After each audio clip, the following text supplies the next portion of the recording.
oublier qu'il y a ceux qu'elle peut prendre, et puis il n'y a pas de problème, et il y a des gens que la mort ne doit pas toucher. Dis Amen.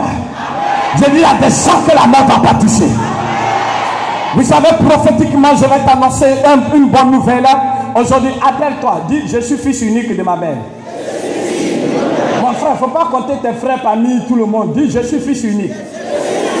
J'ai compris que dans la Bible, tous les fils uniques qui ont connu la mort ont connu la résurrection. Qui a dit Amen?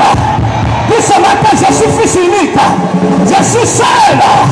Dis, je suis seul.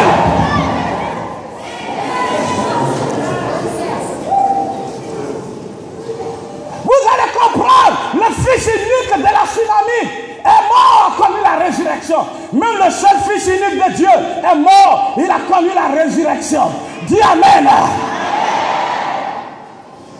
Même le fils unique de Jari dit, c'est ma seule fille, elle est morte, elle a connu la résurrection. Ce matin, je suis fils unique de Yodé. Mon ami, parle.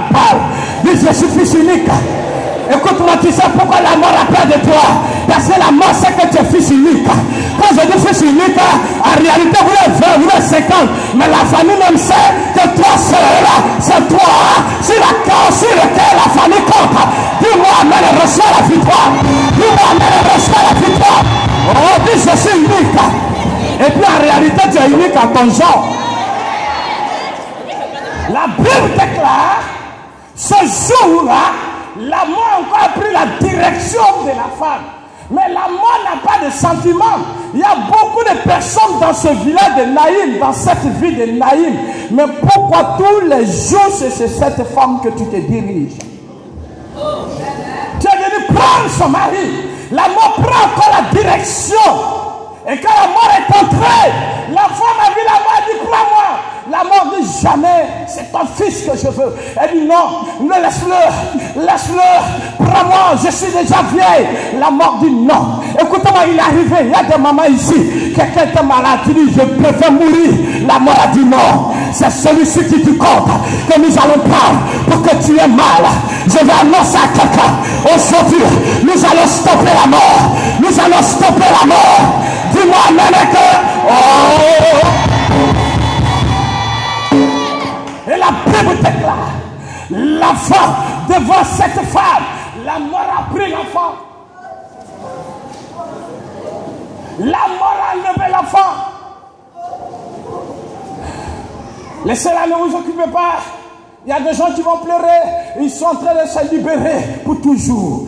Parce que depuis que cette personne est partie, malgré que tu es chrétien, le poids de la mort de la personne pèse sur toi.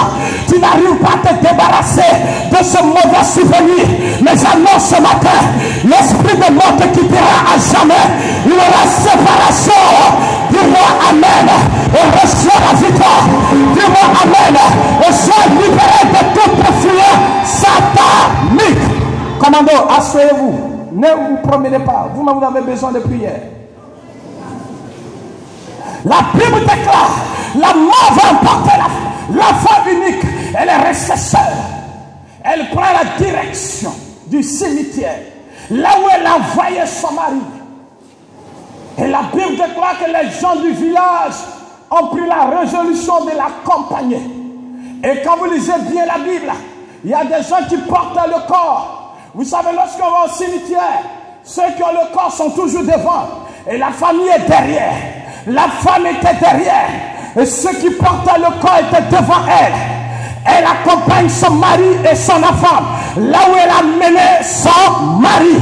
La Bible déclare, ce jour-là, Dieu, le miraculeux, celui, le spécialiste des cas impossibles, celui qu'on appelle la résurrection et la vie, celui qu'on appelle l'agneau immolé, celui qui a vaincu la mort, le spécialiste des cas impossibles, l'alpha et l'oméga, le Dieu des orphelins, le mari des veuves, n'a pas pris notre direction, la direction de Naïm. Il prend la direction de Naïm. Écoutez mon frère, il arrive un moment où tu peux attendre un miracle. Le miracle peut tarder. Dieu fait exprès parce que Dieu connaît le meilleur jour. Qui a dit amen?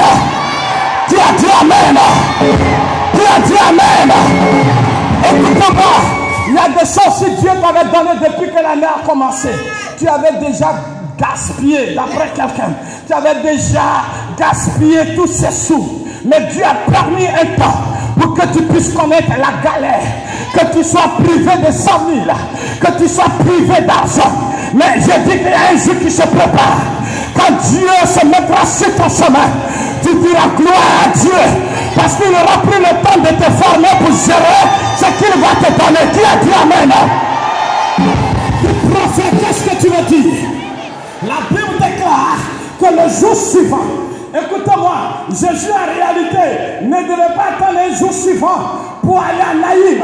Il devait arriver le même jour parce qu'il prenait la direction de Naïm. Et la Bible déclare que pendant qu'il était sur le chemin de Naïm, des gens sont venus le chercher pour dire allons-y, il y a quelqu'un qui est malade.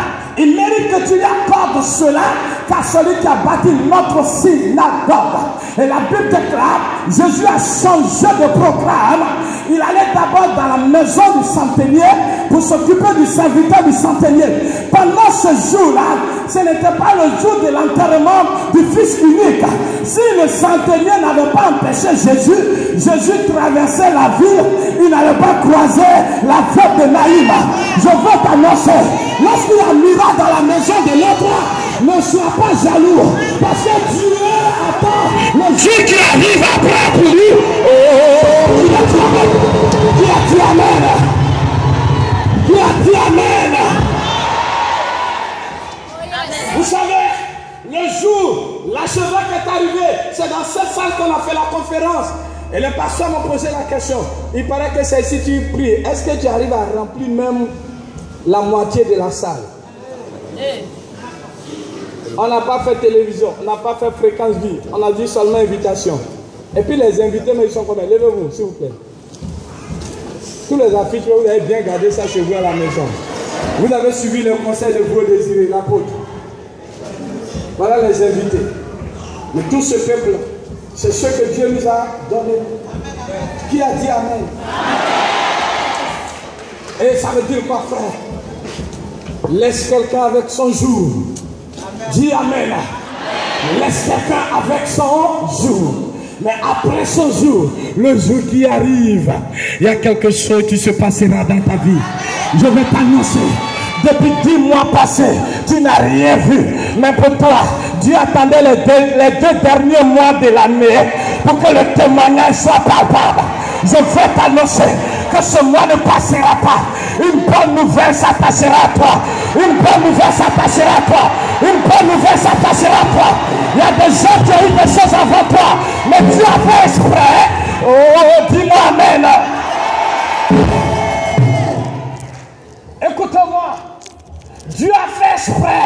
Il a entendu la fin de l'année. Il va te surprendre.